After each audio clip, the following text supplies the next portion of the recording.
The day I lost everything. Hook, the day I lost everything, my family didn't hug me. They laughed. I still remember sitting at my parents' dining table, staring at the empty plate in front of me while my older brother leaned back in his chair and laughed like my life had become some kind of joke. "So what are you going to do now?" he asked. I didn't answer. My father shook his head. "You always thought you were better than everyone. Look at you now." My mother said nothing. She just looked away.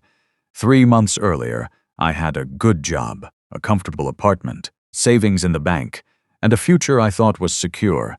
Then one phone call changed everything. I lost my job, my savings disappeared trying to survive, and within weeks I had nowhere to go. I thought my family would be the one place I could turn to. I was wrong. My brother smiled and said, "Maybe this will teach you to stop dreaming so big." Everyone laughed. I forced a smile, stood up, and walked out of that house with one suitcase and barely enough money to last a week. Nobody followed me. Nobody stopped me. Nobody believed I would ever come back. But as I walked down the street that night, I made myself one promise. I wasn't going to beg them for anything. I was going to rebuild my life from nothing, and one day they would hear my name again. They just wouldn't expect to hear it from the person who had bought the company they were so proud of. The family that turned its back for years. I believed my family was the one thing I could always count on. I was wrong.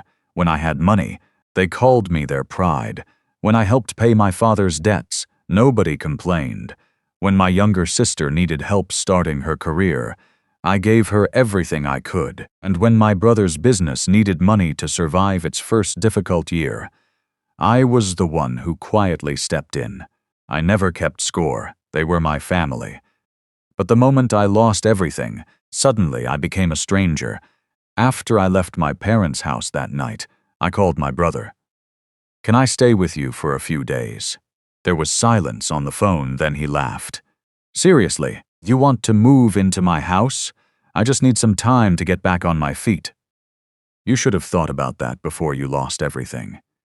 Then he hung up. I called my sister. She didn't answer.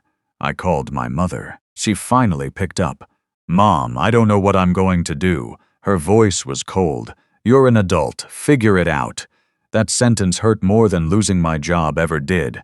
I spent that night in a cheap motel, staring at the ceiling and wondering how the people I'd spent years helping could abandon me so easily.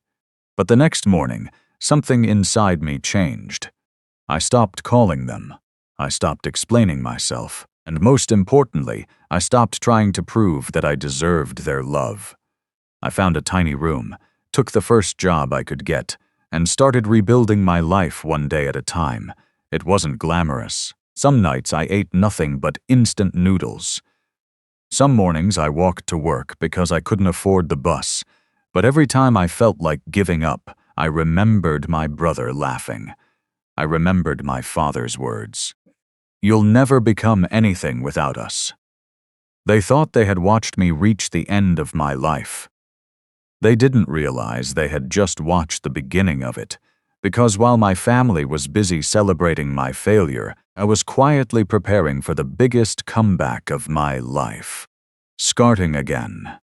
From zero, starting over with nothing sounds brave when people tell the story afterward. But when you're actually standing at the bottom, it doesn't feel brave. It feels terrifying. The morning after my family turned their backs on me, I woke up in a tiny rented room with $37 in my wallet. That was everything I had left. No savings, no job, no car, no family willing to help. Just a suitcase beside the bed and a phone that seemed to get quieter every hour. For a few minutes, I stared at the ceiling and wondered if my brother had been right. Maybe I really had failed. Maybe losing everything meant I wasn't good enough. Then I remembered something. Years earlier, when my family's business was struggling, I had helped them solve a problem nobody else could fix. I understood the business better than they realized. I understood what customers wanted. I understood where money was being wasted, and I knew exactly why their company had survived when so many competitors had disappeared. That knowledge was still mine. Nobody could take it away, so I started small. I found a job at a local company during the day and spent my evenings studying the industry, learning new skills, and writing down business ideas. There were nights when exhaustion made me want to quit. There were mornings when I had to choose between eating breakfast and saving enough money for transportation. But I kept going. I didn't tell my family. They never called anyway. As far as they knew, I was still the man they had laughed at. But slowly, things changed. I noticed a gap in the market that bigger companies had ignored. I built a simple solution. At first, only a few people were interested. Then a few became dozens became hundreds. And eventually, companies started asking me to work with them. The first time I saw a serious amount of money enter my business account, I just sat there staring at the screen. I didn't celebrate. I didn't call my parents. I simply remembered that tiny room, that empty wallet, and my brother's laughter. I realized something that day. I didn't need revenge yet. I needed success, so I kept building. I hired 2 people, then 5, then 20. Within a few years, the little idea I had started from a rented room had become a growing company, and then one afternoon I received an email that changed everything. A major company was looking for an acquisition. Their name made my heart stop. It was my family's company, the same company whose owners had once laughed when I had nothing. They were now looking for someone to save them, and they had no idea who was about to walk through their doors. The secret opportunity. The email arrived at 11:47 on a Tuesday morning. I almost ignored it. My company had been growing quickly, and my days were filled with meetings, contracts, and decisions. But something about the subject line caught my attention. Confidential acquisition opportunity. I opened it. The company was looking for a buyer. I read the name twice. Then a third time. It was my family's company. For a moment, I couldn't breathe. This was the business my father had spent 30 years building. The company my brother constantly bragged about. The same company they had once told me I was never good enough to be part of. And now it was struggling. According to the documents, sales had fallen sharply. Several major clients had left. The company had debts that were becoming difficult to manage. They needed money, fast. I leaned back in my chair and stared at the screen. Part of me wanted to laugh. Another part wanted to close the email and forget the whole thing. But then I remembered that night, my brother laughing, my father telling me I'd never become anything, my mother telling me to figure out my own life. I could have walked away. Instead, I called my financial advisor. "Find out everything about this company," I said. He looked surprised. "You're interested in buying them, maybe." I didn't tell him why.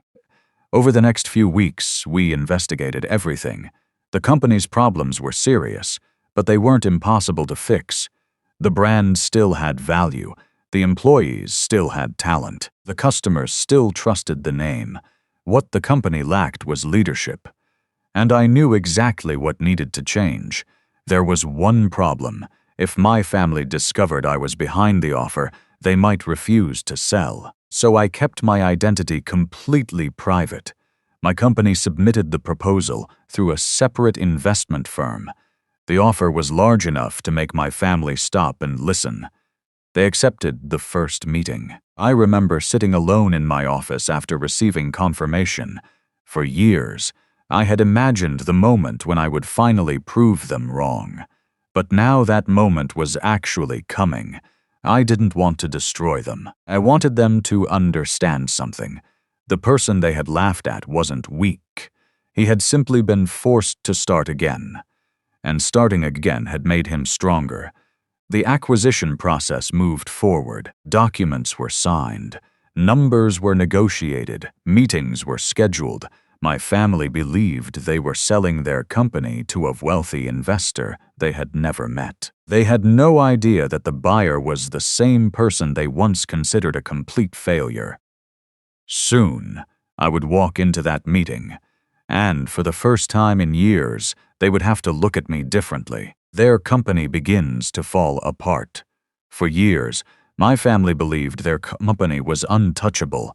My father had built it from nothing, and my brother had spent years telling everyone that he would one day take over. They were proud of the building, the employees, the expensive cars, and the reputation they had created.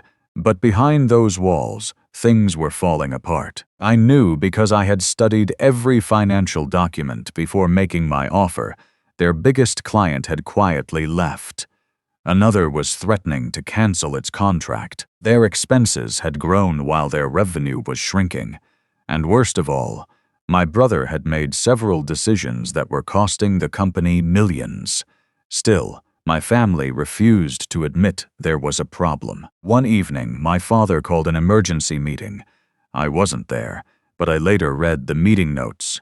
"We can survive this," he told everyone. My brother agreed. "We just need another investor." That sentence almost made me smile, because they didn't know their mysterious investor was already preparing to take control. Over the next few weeks, their situation became worse. Suppliers started demanding faster payments. Employees began leaving, customers complained about delays. The company that had once seemed powerful was slowly losing its reputation. My father started working late every night. My brother became angry with everyone around him. And my mother, who had once told me to figure out my own problems, began asking relatives if they knew anyone willing to invest. Nobody wanted to take the risk. Then my investment company increased the offer. It was enough to clear their debts and keep the business alive. My family's lawyers immediately scheduled a final meeting. They were relieved. They believed they had found their rescue. What they didn't know was that I had one condition. I wanted complete ownership, no shared control, no family interference, no special treatment. My advisor asked me if I was sure. "You understand that once this is done, your family will work for you?" I looked at the documents in front of me. "I understand." He hesitated. "Are you doing this for revenge?" I thought about it for a moment. "No," I said. "I'm doing it because they taught me that nobody was coming to save me." The final paperwork was prepared. The date for the closing meeting was set. My family expected to meet a powerful businessman who would rescue their company. They had no idea that they were about to meet the man they had once laughed at. And this time, I wouldn't be sitting at the bottom of their table. I would be sitting at the head of it. The moment they realized the truth, the closing meeting was scheduled for 10 in the morning. My family arrived early. My father wore his best suit. My brother walked beside him, smiling and talking about how everything was finally going to be okay. They believed the buyer was some wealthy investor who would save the company. I was already inside the conference room, sitting at the end of the table. When the door opened, my father stepped in first. He stopped. His smile disappeared. My brother walked in behind him and froze. For several seconds, nobody said a word. Then my mother entered. She looked at me. Her face went completely pale. My brother was the first to speak. "What are you doing here?" I stood slowly. "I'm here to complete the acquisition." He stared at me. "You?" I nodded. My father looked at the lawyers, then at the documents, then back at me. "This is some kind of joke." "No," I said calmly. "It isn't." My brother laughed nervously. "You couldn't even afford a place to live a few years ago. I remember. You had nothing. I remember that too." He looked at my father, expecting him to say something, but my father was silent. I pushed the final documents across the table. "You wanted a buyer," I said. "You found one." My mother finally spoke. "Where did you get all this money?" I looked at her. "I built it." The room became completely silent. I told them about the tiny room where I started again. The jobs I worked, the business I built, the risks I took, the years I spent learning everything I could. None of them knew, because none of them had ever asked. My brother shook his head. "This can't be real." I looked at him. "You once told me I would never become anything without this family." He lowered his eyes. "I was wrong," he whispered. For the first time, I saw something in my father's face that I had never seen before. Regret. He looked at me and said, "Son, I never thought you could do this." I smiled sadly. That was the problem. I signed the final document. Then I placed the pen on the table. The lawyer announced that the acquisition was complete. My family had spent years believing they owned my future. Now I legally owned the company they had built. But I didn't feel victorious. I felt free. I looked at my father and said quietly, "I didn't buy this company to destroy you." He looked up. "Then why?" "Because when I lost everything, you taught me I had to survive without you." I paused, and I did. That was the moment they finally understood. The person they had laughed at was gone. The man sitting in front of them had built himself from nothing, and now there was nothing they could take away from him. "You said I'd never become anything." I still remembered my father's words. They had stayed with me through every difficult night, every unpaid bill, every rejection, and every moment when I wondered if I had made a terrible mistake by starting over. "You'll never become anything without us." He had said it while I was standing at the door of my parents' house with one suitcase in my hand. At the time, those words had broken me. Now, years later, my father was sitting across from me in the same conference room, staring at the documents that proved I had bought his company. He looked older, tired, almost like a completely different man. My brother couldn't stop staring at me. "You really did all this yourself?" he asked. I nodded. He looked down at the table. "I thought you were still struggling." "I was," I said. "For a long time." He looked confused. "Then how?" I took a slow breath, because I had no choice. I told them about the nights I worked until 2 in the morning. I told them about the tiny apartment where the heating barely worked. I told them about the meals I skipped because I needed to save money. I told them about the first business deal that failed and the second one that almost destroyed everything I had built. There were countless moments when I wanted to call my family, but I never did. Not because I didn't miss them, because I knew what they would say. I had already heard it. My father leaned back in his chair. "I didn't know." "No," I replied. "You didn't." My mother started crying quietly. "We thought you would come back." I looked at her. I wanted to. She wiped her tears.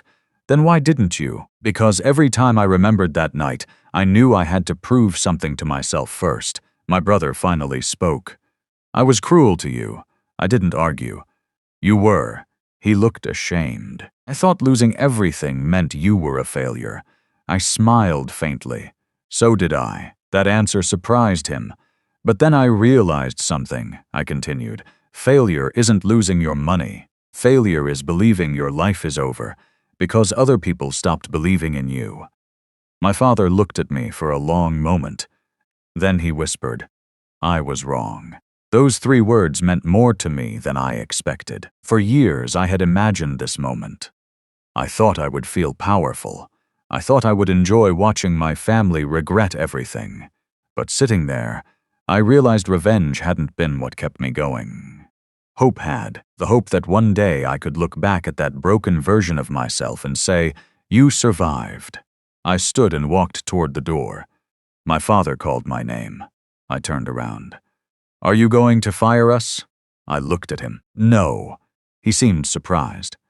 "This company employs hundreds of people who had nothing to do with what happened between us." Then I paused. "But from now on, everyone is going to be treated according to their work, not their family name." My brother nodded slowly. I opened the door. Before leaving, I looked back at my father one last time. "You told me I'd never become anything without you." He lowered his head. I smiled. "You were right about one thing." He looked up. "I didn't become anything without you." I paused. "I became everything after you left me with nothing." The final revenge. Success without them. I thought buying my family's company would be the greatest moment of my life. It wasn't. The real victory came afterward. The morning after the acquisition, I walked into the same office building where my father had once told me I would never become anything. But this time, people stood when I entered. Not because I was his son, not because of my family name, because I was the owner. I could have fired my father. I could have removed my brother. I could have changed everything just to make them feel the same pain they had caused me. For a few minutes, I honestly considered it. Then I remembered how it felt to lose everything. I remembered sitting alone in that tiny room, counting the last money in my wallet. I remembered calling my family and hearing them laugh. I didn't want to become the person they had been. So, I made a different choice. I brought the company's employees together and told them the truth. The company was going to change. No more favoritism. No more careless spending. No more decisions based on family relationships. Everyone would have to earn their position, including my brother. My father asked to speak with me privately afterward. "I understand if you want me gone," he said. I looked at him. "I don't want you gone because I'm angry." He looked surprised. "I want you to stay if you can accept that this company isn't yours anymore." He nodded slowly. For the first time in my life, my father didn't argue with me. He simply said, "I understand." Over the next year, everything changed. We rebuilt the company's reputation. We brought back old clients. We improved the service. We stopped wasting money. Within months, profits began rising again. Within a year, the company was worth far more than when I bought it. My brother eventually came to my office. "I owe you an apology," he said. I looked at him. "You do," he smiled sadly. "I don't expect you to forgive me. I already have." He looked surprised. "But I'll never forget," I added. He nodded. That was enough. I didn't need an apology to feel successful. I didn't need my family to regret what they had done, and I didn't need them to watch me win. I had already won the moment I stopped needing their approval. Years earlier, they laughed when I lost everything. They thought my life was over. They thought I would come crawling back. Instead, losing everything forced me to discover what I was capable of building. And when I finally stood at the top, I realized something unexpected. The greatest revenge wasn't watching my family suffer. It was waking up every morning, knowing I had built a life they could never take away from me. I had started with nothing. No money, no support, no family standing beside me. But I had built something greater than a company. I had built myself. And that was the one thing nobody could ever take away. Emotional ending years passed after I bought the company. From the outside, everything looked perfect. The business was thriving. Employees were happy. Clients had returned. The company was stronger than it had ever been.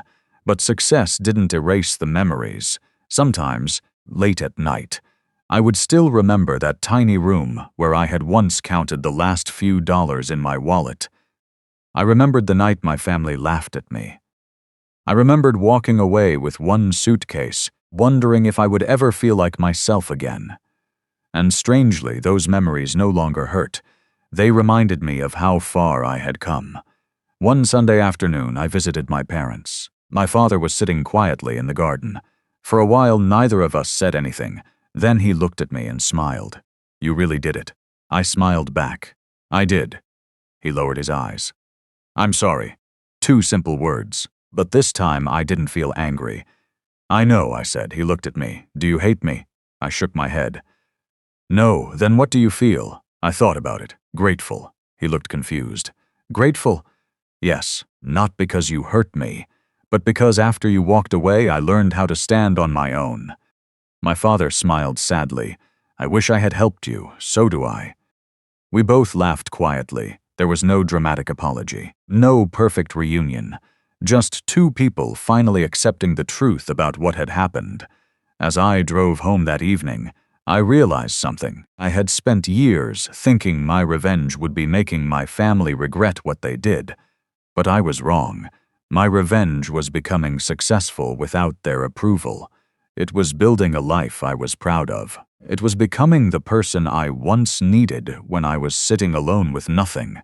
And if you're listening to my story while feeling like you've lost everything, remember this. Losing everything doesn't mean your story is over. Sometimes, It means the old version of your life has finally ended. Don't waste your future trying to make people regret hurting you. Build, learn, rise. And one day, you may look back and realize that the moment you thought you had lost everything was actually the moment you found yourself.